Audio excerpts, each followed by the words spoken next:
జై శ్రీమన్నారాయణ. అస్మద్గురుభ్యో నమ. శ్రీమతే రామానుజాయ నమ. మంచి మాట.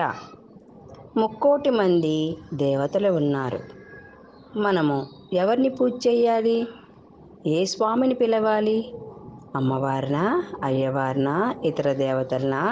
ఇంకా ఎంతోమంది 33 కోట్ల మంది దేవతలు ఉన్నారు కదా. మనం ఎవరిని పూజ చేసుకుంటే, ఎవరి నామస్మరణ తలిస్తే మనము ఆ స్వామి చెంతకి చేరగలుగుతాము?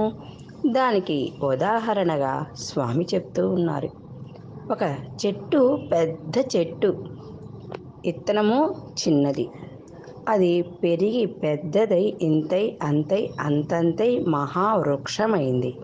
ఆ వృక్షానికి ఎన్నో పెద్ద పెద్ద కొమ్మలు, ఆ కొమ్మలకి మళ్ళా చిన్ని చిన్ని కొమ్మలు, ఆ కొమ్మలకి ఎన్నో పువ్వులు, ఆ పువ్వులకి ఎన్నో కాయలు, పండినవి, పచ్చివి, పిందెలు, మొగ్గలు, అనేక రకాలున్నాయి.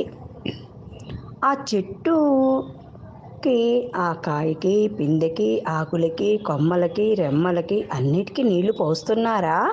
దేనికి పోస్తున్నారు నీళ్లు? ఒక్కటే గుర్తుపెట్టుకోవాలట.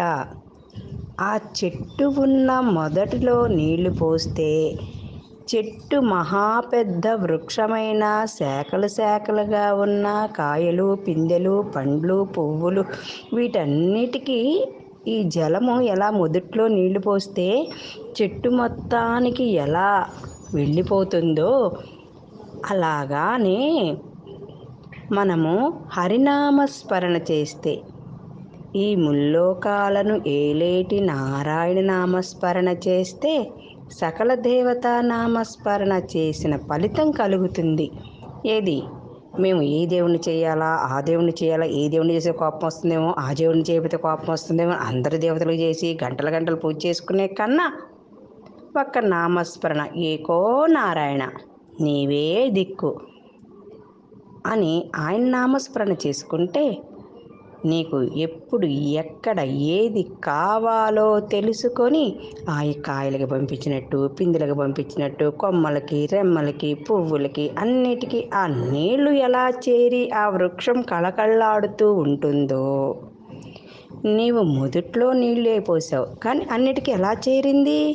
అలానే ఒక్క నామస్మరణ చేస్తే చాలు, ఆ నారాయణ నామస్మరణ చేస్తే చాలు, అన్నీ నీకు సమకూరుస్తాయి. నువ్వు ఏ పూజ చేసినా నీకేదో కావాలని చేస్తున్నావా, నాకేమీ వద్దని చేస్తున్నావా? అవి కూడా మనం అడగక్కర్లేదట.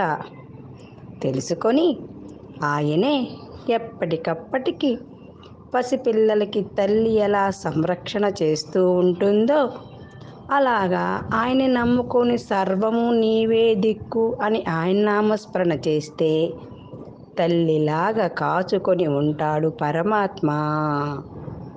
జై శ్రీమన్నారాయణ.